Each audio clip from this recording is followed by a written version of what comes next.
Hello dear student, I am doctor Surendra from Care Institute of Commerce. आज मैं आपको कराने जा रहा हूँ मैक्रो का एक प्रैक्टिकल जिसमें कैलकुलेट करना है जीडीपी एफसी। तो मेरे लास्ट वीडियो में मैंने आपको डबल काउंटिंग की प्रॉब्लम में बताया था कि अगर आपको प्रोडक्ट मेथड हो या वैल्यू एडेड मेथड हो तो आप वैल्यू एडेड मेथड को चुनें। उसका कारण ये है कि प्रोडक्ट मेथड में कई बार ऐसे भी होता है कि एक का आउटपुट का वैल्यू दूसरे का इनपुट बन जाता है। तो अगर आप दोनों को काउंट कर लेंगे तो डबल काउंटिंग हो जाएगी, लेकिन अगर आप वैल्यू एडेड मेथड से करें तो वो वाली प्रॉब्लम नहीं होगी, क्योंकि वैल्यू एडेड मेथड में जितनी भी इंडस्ट्री होंगी, जितनी भी फैक्ट्री होंगी, आप हर किसी के आउटपुट से उसका कॉस्ट ऑफ इंटरमीडिएट माइनस कर देंगे तो आपका वैल्यू एडिशन आ जाएगा। तो उसमें गलती के चांस नहीं है। अब ये क्वेश्चन देखिए, मैं आपको आंसर इसका इधर ही बता देता हूं, लेकिन आपको गलती लग सकती है। अब देखिए, उसमें बोला है CBSE 2025 कैलकुलेट जीडीपी एफसी निकालना है। He says suppose there are only 3 firms in a hypothetical economy. Suppose कर लिया किसी इकोनॉमी में 3 ही फर्म है A, B and C. During a given period of time, the following transactions were undertaken. किसी period में ये ट्रांजेक्शन हुआ। Firm A sold goods worth ₹2000 to firm B and ₹1200 to firm C. A ने B को भी सामान बेचा और C को भी बेचा। आगे देखिए, बात यहां खत्म नहीं हुई। Second, firm B sold goods worth ₹1100 to firm A and 3500 to firm C।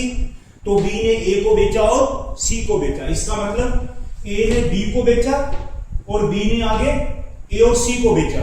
तो ये एक का आउटपुट का वैल्यू दूसरे का इनपुट बन रहा है, दूसरे का कॉस्ट ऑफ इंटरमीडिएट बन रहा है। तो इस केस में आप वैल्यू एडेड मेथड को इस्तेमाल करें। वैल्यू एडेड मेथड को इस्तेमाल करेंगे तो आपको गलती नहीं लगेगी, लेकिन अगर आप प्रोडक्ट मेथड को इस्तेमाल करें तो आपको फाइनल जो वैल्यू ऑफ आउटपुट होता है, जो कंज्यूमर के हाथ गया, एंड यूजर के हाथ में जो गया है, यानी कि जो कंज्यूमर से जो पैसा चार्ज करा, वो वैल्यू ऑफ आउटपुट लेना होता है। इधर मुझे दिख रहा है firm C sold the household value final consumption good worth ₹30। तो अगर मैं प्रोडक्ट मेथड को लूं तो आंसर मुझे यही पता चल गया है, ये है आपका GDP MP. This is your GDP MP, क्योंकि प्रोडक्ट मेथड में फाइनल प्रोडक्ट का जो वैल्यू अल्टीमेट कंज्यूमर के हाथ लगा है वो होता तो ये है। अब मुझे जीडीपी एमपी ये वैल्यू है। ये जीडीपी एमपी क्यों, ये ग्रास क्यों है? क्योंकि जब भी कोई माल बिकता है उसमें डेप्रिसिएशन प्रोड्यूसर चार्ज कर लेता है, इसलिए ये ग्रास है, डेप्रिसिएशन इसके अंदर है। ये मार्केट वैल्यू क्या है?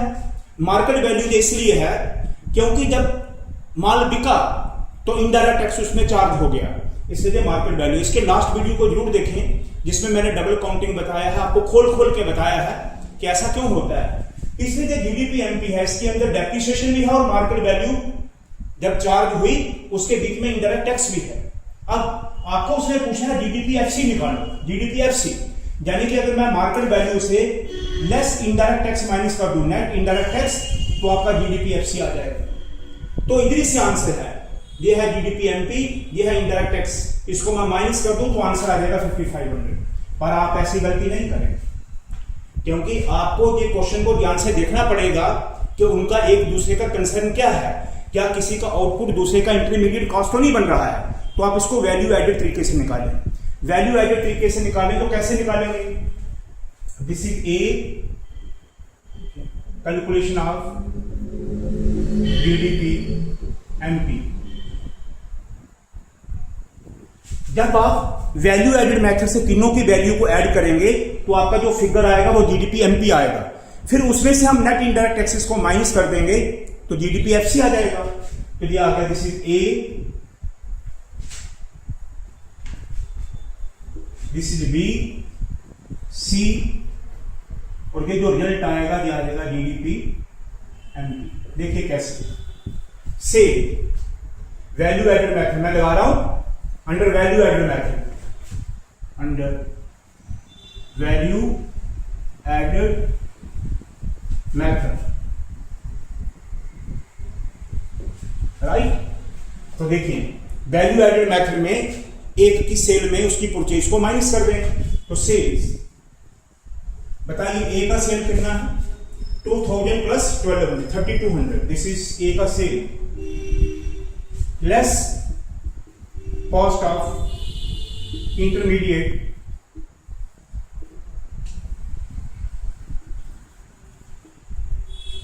Cost of intermediate, cost of intermediate हो गया cost of raw material purchases, yes cost of intermediate goods यानी कि raw material.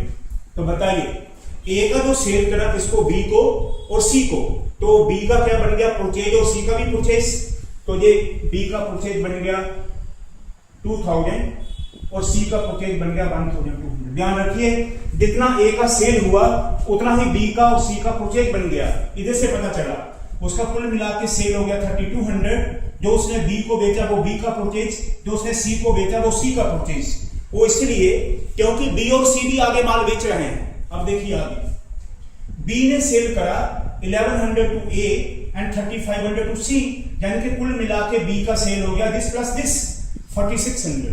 This is B का सेल, ये आ गया 3500 प्लस 1100 और इसका सेल बना था इसमें 2000 प्लस 1200 ऐसे।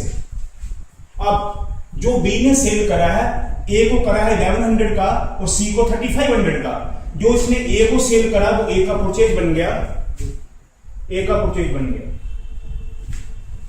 और जो इसने सी को सेल करा वो सी का परचेज बन गया। तो सी का ऑलरेडी परचेज है, इसमें और परचेज बढ़ गया। राइट दिस देख लीजिए 4600 का इसका सेल, वो 1100 परचेज बन गया ए का और 3500 परचेज बन गया सी का। अब सी पे आइए, सी ने परचेज तो करा है लेकिन आगे बेचा और उसने आगे कुछ नहीं करा, तो सी ने फाइनली सेल कर दिया 5700 का। This is the sale of C 5700। Now आप जो इसका डिफरेंस देखेंगे ये वैल्यू एडेड मेथड से आ जाएगा। वैल्यू एडिशन आपका कितना हुआ, तो कितना वैल्यू एडिशन हुआ, value addition this is 3200 minus 1100,